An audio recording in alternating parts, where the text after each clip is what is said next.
Bayangkan sebuah masa ketika alam semesta kita tidak lebih besar dari sebuah atom. Sebuah titik kecil yang hampir tak terlihat, namun mengandung semua materi dan energi yang akan membentuk segala sesuatu yang kita kenal sekarang. Titik kecil yang tak terhingga ini, yang berisi semua materi dan energi yang kita lihat sekarang, berada dalam kondisi kepadatan dan panas yang tak terbayangkan. Suhu dan tekanan yang ada di dalamnya begitu ekstrem sehingga tidak ada yang bisa bertahan. Kemudian 13,8 miliar tahun yang lalu, kesunyian singularitas ini pecah oleh Big Bang. Ledakan besar ini adalah awal dari segalanya, menciptakan ruang dan waktu dalam sekejap. Dalam sepersekian detik, alam semesta mengalami perluasan yang sangat cepat.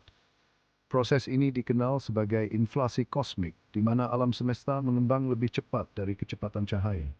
Ruang angkasa itu sendiri meregang dengan kecepatan luar biasa, mendingin dengan cepat saat melakukannya.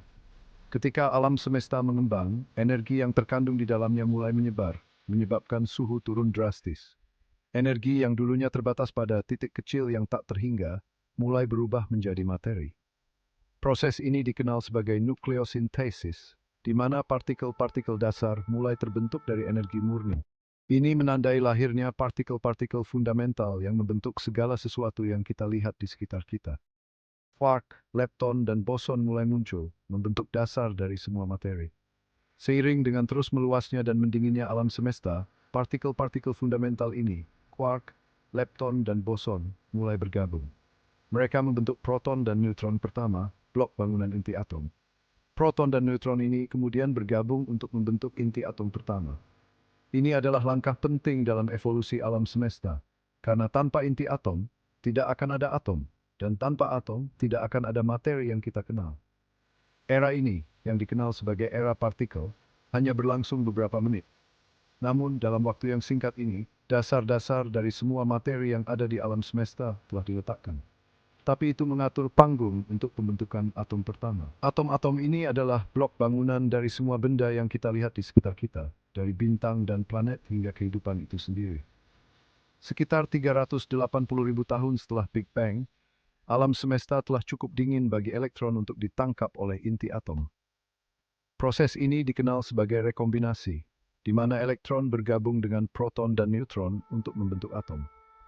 Peristiwa ini, yang dikenal sebagai rekombinasi, menandai pembentukan atom-atom pertama, terutama hidrogen dan helium. Hidrogen dan helium adalah elemen paling sederhana dan paling melimpah di alam semesta. Dengan lahirnya atom, alam semesta menjadi transparan terhadap cahaya. Sebelum ini, foton-foton cahaya terus-menerus bertabrakan dengan partikel-partikel bebas, tetapi sekarang mereka bisa bergerak bebas. Pijaran Big Bang ini masih dapat dideteksi hingga saat ini sebagai radiasi latar belakang gelombang mikrokosmik. Radiasi diversi circle dekat pesawat ciptaan ulam semesta. Albrecht Thomson yang sangat maju.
Serius Bayangkan bumi muda yang masih belum pulih dari kelahirannya yang keras. Sebuah planet yang baru saja terbentuk dari debu kosmik, masih panas dan bergejolak. Masa Hadean, yang berlangsung dari 4,6 hingga 4 miliar tahun yang lalu, adalah masa dengan panas yang hebat, aktivitas vulkanik dan bombardir kosmik. Ini adalah periode yang dinamai dari Hades, dunia bawah, dalam mitologi Yunani, yang mencerminkan kondisi neraka di permukaan bumi saat itu. Itu adalah periode kekacauan dan transformasi yang membentuk nasib planet kita. Bumi muda mengalami perubahan besar dari bola api yang berputar menjadi planet yang mulai menunjukkan tanda-tanda stabilitas. Selama Hadean, bumi adalah bola batu yang panas dan cair, terus-menerus dibombardir oleh asteroid dan komet. Tabrakan ini tidak hanya menghancurkan, tetapi juga membawa bahan-bahan penting yang akan membentuk masa depan planet kita. Tabrakan ini, beberapa di antaranya berskala kolosal, mengirimkan air dan senyawa volatil lainnya ke planet muda. Air ini yang awalnya dalam bentuk uap akan memainkan peran penting dalam pembentukan lautan dan atmosfer bumi.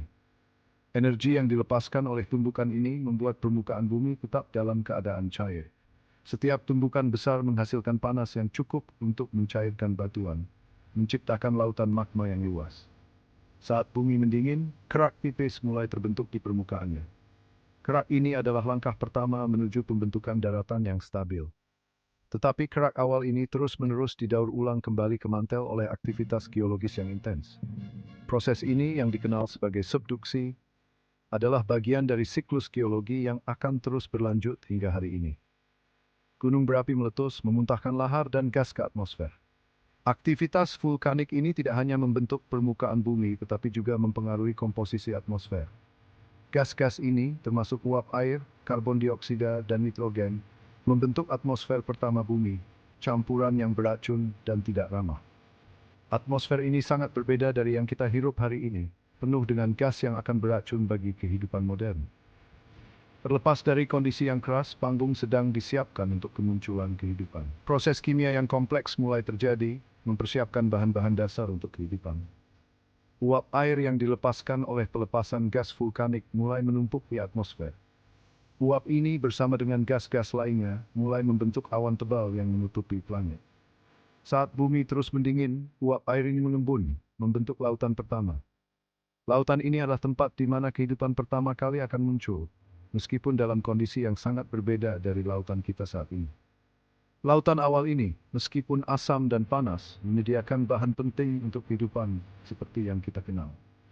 Mereka adalah tempat di mana molekul-molekul organik pertama kali terbentuk dan berevolusi. Masa Hadean, meskipun penuh gejolak dan tak kenal ampun, meletakkan dasar bagi peristiwa luar biasa yang akan terjadi di masa mendatang. Dari kekacauan ini, bumi akan berkembang menjadi planet yang kita kenal sekarang, rumah bagi kehidupan dalam segala bentuknya.